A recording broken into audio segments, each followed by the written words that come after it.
Hello and welcome to Politics Today on Channels Television. I'm Sheung Okimbaloye. Before we get into the heart of today's issues, let me quickly touch on the crisis rocking the Edo House of Assembly. Remember last week on the program, we had lawmakers from the different factions on the program. But now the crisis appears to have escalated the more. The Deputy Speaker of the House, Festus Ebia, was impeached by some of his colleagues. He has responded to it, and the other faction, which is majorly of the PDP members, have condemned the actions of the lawmakers. The lawmakers met at the government house, and the reason they gave was that the legislative chambers is under renovation. That renovation work has been stopped by the police on the account of a possible fight between the factions in the matter.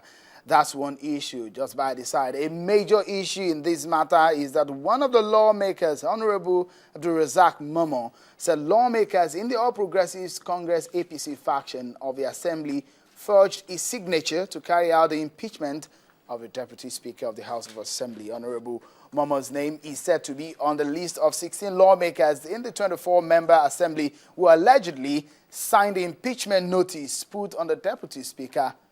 If truly his signature was forged, who forged it? I guess that's one question you might be asking too. But I guess in the coming days, we might just get to find out the real issues. We'll stay on that matter here on Channels TV, and we'll keep you up to date on the matter from Edo House of Assembly. Well, away from Edo State, the Osun governorship election is slated for August 9th, 2014, and preparations are already in top gear as political parties are going round town to make their presence felt in the bid to advocate maximum votes at the polls. Meanwhile, the electoral umpire too is not relenting, especially after the conduct of the Ekiti governorship election, where they say all efforts were made to achieve a free and fair polls. Meanwhile, the Osun State Resident Electoral Commissioner, Ambassador Rufus Akeju, has been requested to proceed on leave of absence for his own safety and his contribution to ensuring the credibility of the state governorship election scheduled for August 9, 2014. INEC went further in a statement released to say Mr. Akeju has not been removed or redeployed.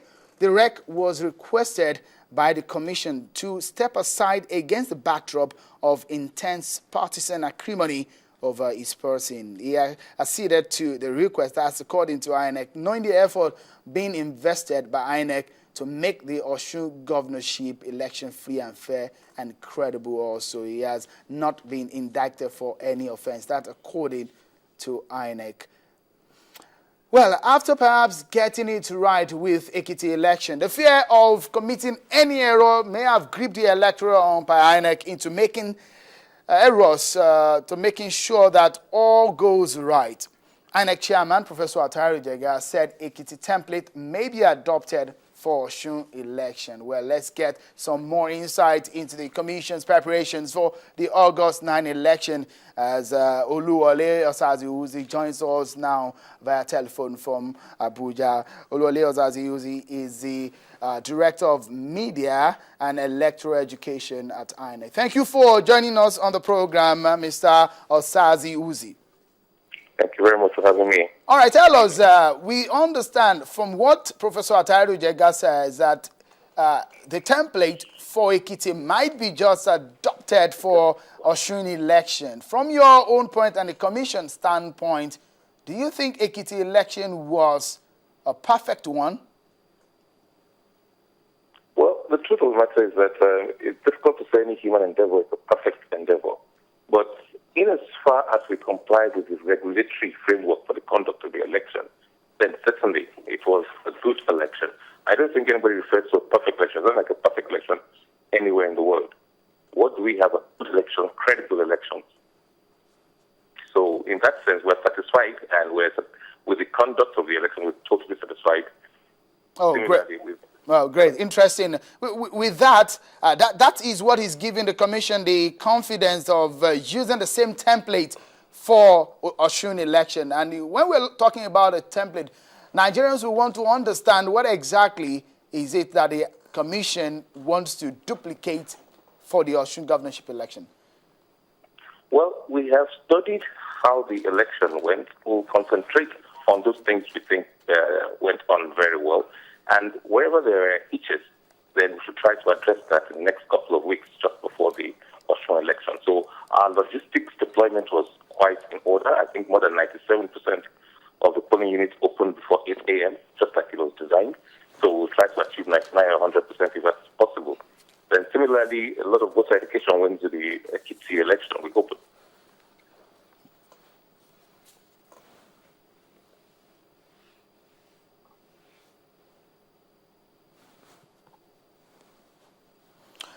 Unfortunately, we lost the connection with Mr. Osaze-Uzzi. Well, if we are able to reconnect with him, I guess we'll try and do that as the program goes on. Well, for anyone found guilty of conspiring to falsify election results, well, the penalty of 500,000 or 12 months imprisonment, or both, that's one of the new amendments made to the Nigerian Electoral Act. That's one of the issues we shall be looking at on the program tonight. And I have standing by in the studio with me a legal practitioner, Mr. Wahab Shitu. Thank you for joining us on the program. Thank you for inviting me. And a political scientist turned politician, Mr. Ken Okoligbo, is a commissioner in Edo, in Delta State. Thank you for joining us on the program. Thank you very much, Mr. Chair. Well, these gentlemen, I must say, will join me right after now, and we'll discuss more. Join us again.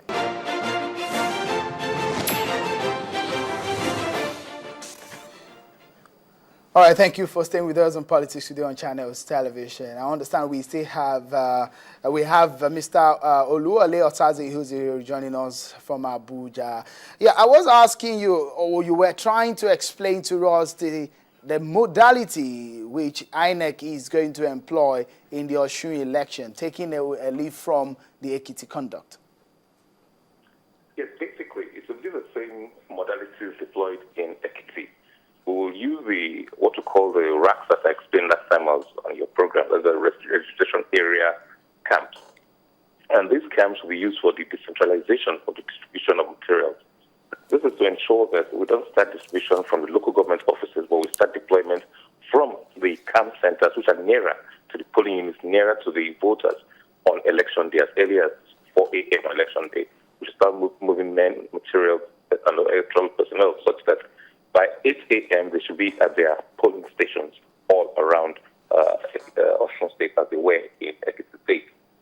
Similarly, there will be deployment of security personnel by security agencies, and then the commissioners and directors from the INEC headquarters in Abuja will also ensure that the exercise goes on smoothly, just as it was in Ekiti. Interesting. Tell us a bit about what you have on ground now in Ekiti as regards in Osun, I beg your pardon, as regards the register. There are some talks at some quarters by some political parties that the process of distributing the permanent voters' cards are slow, and this looks like an intentional act of frustrating or disenfranchising the voting population. Tell us about it, and what is the situation, and why are we experiencing the kind of delay that people are talking about in Osun? Well, I'm hearing from you for the first time that there is a delay in the distribution of voters' cards.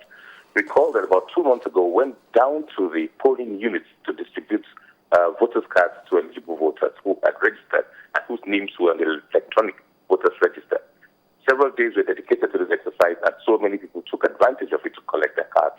Now, it is not too late to collect your cards if you are a registered voter in Osun State. All you have to do is go to the nearest INEC local government office in the local government where you registered, and you can pick up the cards at any time of the day, within working hours, of course.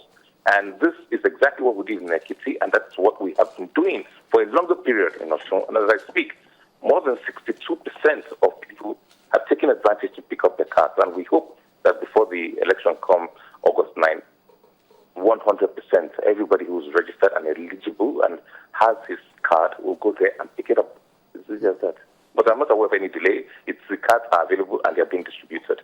Oh, maybe it's just an early fears that some politicians are showing, because they're saying in some areas in Osun State, some voters have not received their PVCs. And they understand that with what we are having now, the law is you don't have your PVCs, you may not be able to vote.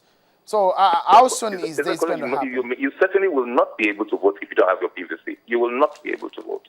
So we encourage everybody to pick up their PVC. Interesting. Now tell us about the commission asking Ambassador Festus Osaze-Uzzi to step aside. What is the? It was one of the things we talked about earlier on. What was this about?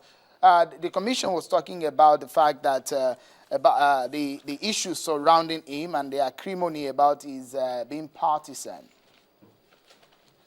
Well, there were allegations, and as I speak, those allegations have not been proven. The serious allegations made against Ambassador Keju. Now, we sat down, the commission sat down with Ambassador Keju, and he felt, and the commission felt that, look, regardless of whatever happens, it may be better if he, as a sacrifice on his part, stepped aside, so that if anything goes wrong, nobody will lay any blame that, it was because Keju was there, that is why we lost the election. We will try to be as transparent as we've always been, as transparent as is possible. But at the same time, we don't want to give ready ammunition to politicians to take advantage and say, look, we said it, so because we lost. They might have lost very squarely, but they will say it is because Ambassador Keju was not removed. But certainly he's not removed. He agreed to take his long overdue leave